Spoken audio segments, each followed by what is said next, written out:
So erythromycin, specifically the ophthalmic ointment, is 0.5%. That's called ilotycin.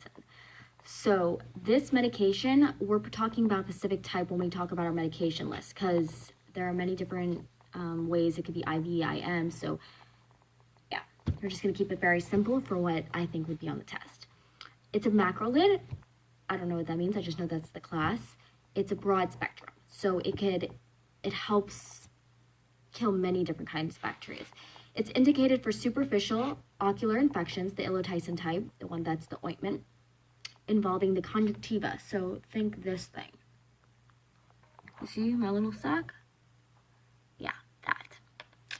All right, so involving the conjunctiva or the cornea, the eye, caused by the organisms that are susceptible to erythromycin, which all antibiotics work that way.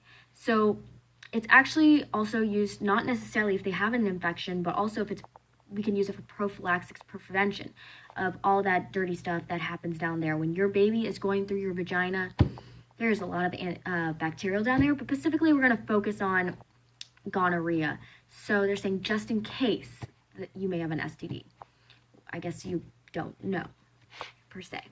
So it's prevention and prophylaxis of ophthalmia neotorium. I'm going to repeat that. Ophthalmia neotorium, which is caused by newborns of mothers with gonorrhea. All right, but here's the thing. If mothers actually had gonorrhea, you would actually, it's still, I read somewhere that it still requires, this is not in the textbook, it still requires an IV and an IM injection by the mother if they have an active gonorrhea. We're just trying to, it can also, though, I read in the other article that I just sent, is that this erythromycin in the eyes can also prevent from other infections that are down below.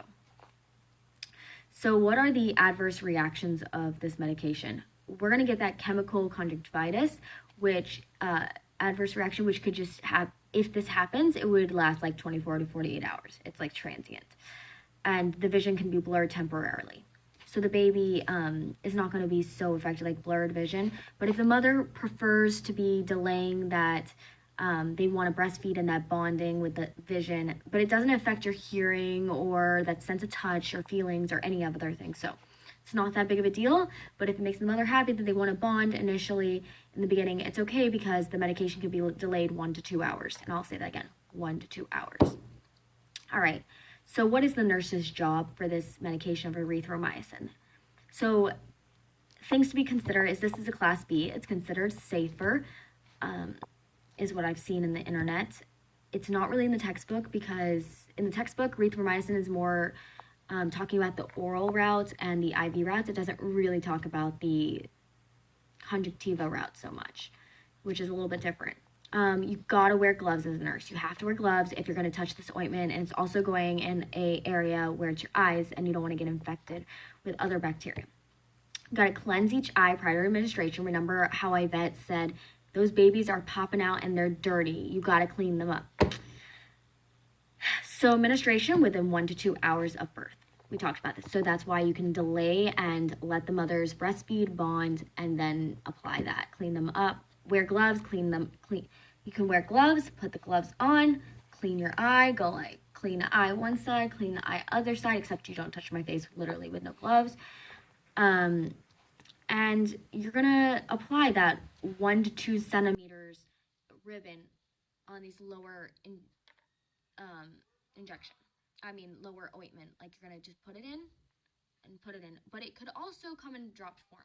But if it's in ointment form, which we were really trying to focus on with the ointment at the 0.5%, it's going to be that 1 to 2 centimeter ribbon to the lower conjunctival sac of each one.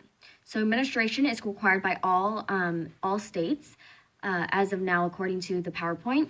But the mother does have a right to decline if they don't feel they need it, like the website showed. So that's wrapping up for erythromycin.